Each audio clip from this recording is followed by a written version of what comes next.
Hey guys, welcome back to my channel where I'll be doing another video in my K visa series. Today I'll be talking more in depth about 8 practical tips that you can do for preparing your little ones for the big move to the United States, right? So especially for my K visa K1, K2 people, this is definitely a video you want to tune in. Don't forget to like, follow and subscribe to my channel for further updates, right? So let's get into it. So the first thing you want to do is you want to have that talk with your kids about the move pretty early on, right?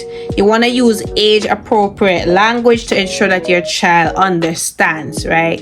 So for me, my child is currently 5 years old. So when we were talking about the big move, we made sure to discuss it with her at least, probably, couple months in advance, not to get too excited, because how the journey is, where some things can be further delayed. You don't really want to get their hopes up saying okay, it's tomorrow, when it's not really tomorrow, it's happening, right? So my child was a toddler when we started this whole process, so I did use age appropriate, simple but to the point language where she could understand that okay, we're not going to be in Jamaica for that long period of time. We're gonna move forward, right?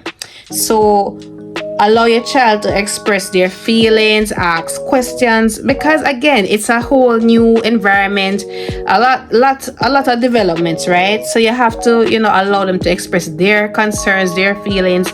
They're human beings too.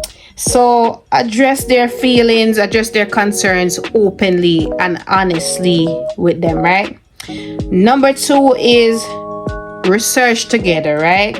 Show your kids pictures. You can get online, show them pictures of where you guys will be moving.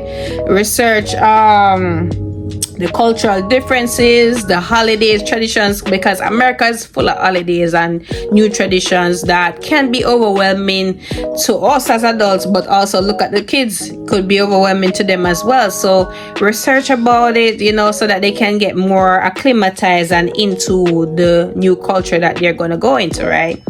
Number 3 is involve them in planning, right? Allow your child to pack, any of their favorite items, toys, books.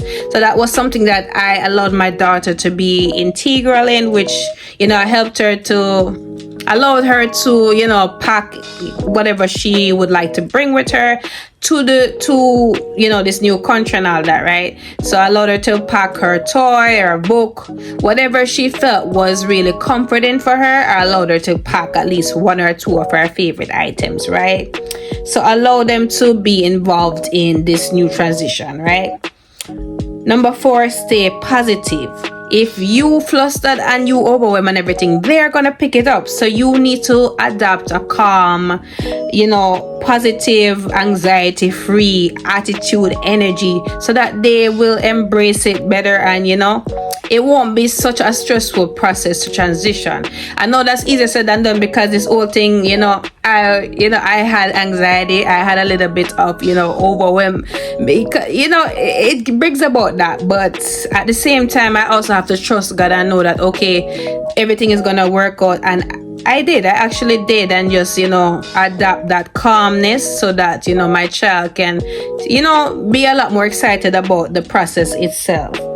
So number 5 is maintain a familiar routine. So kids thrive on routine. If you all of a sudden just abruptly just change up everything, it's gonna cause chaos, it's gonna cause tantrum, it's gonna cause confusion for their little minds, right? So you want to maintain the familiar routine. So at some point you're gonna gradually change it, but change it 1 step at a time, right? So you gradually introduce the changes to their routine to help them to adjust. Like for instance, there's different time zones, time differences in America versus Jamaica or any other country. You want to adjust it real slowly so that they get used to it.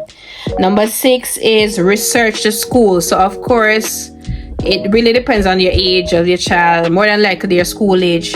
So you want to research the school ahead of time, let them get used to the whole curriculum, let them meet their teachers, virtually, conferences, all of that things can be done ahead of time, right?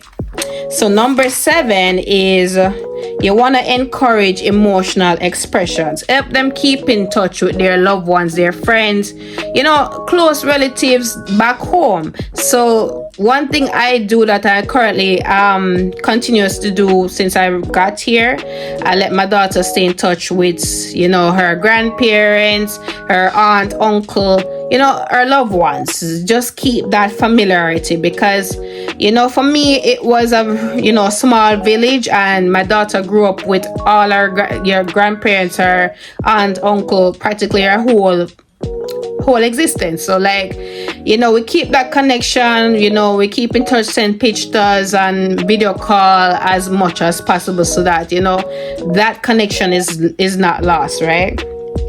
So number 8 is plan for outings after the move. So again, it's an overwhelming, stressful process at times. So you want to plan for a little time to relax, have fun in the new environment. So of course, America has parks and, nice attractions to go. So plan to go out somewhere, budget friendly, of course, attractions, parks. There's plenty of things to do to get the kids, excited and, not so overwhelmed with the new thing. Just let them get out and breathe a little. So further tips I can also suggest is you want to celebrate the milestones. Like for instance, them adjusting is something to celebrate. First day of school, adjusting to a new school in a new country, that's something to celebrate, right? Another thing is give them time, give them grace. Like it's hard on them, right? It's not just hard on you as a parent, it's hard on them to adjust to everything, adjust to a new family, adjust to the culture, the traditions, things that they have been used to in their home country, right? So give them time. So that is all I have to say for this video. Don't forget to like, follow and subscribe to my channel. I will come up with some further updates along the way. I will see you guys in the next video. All right.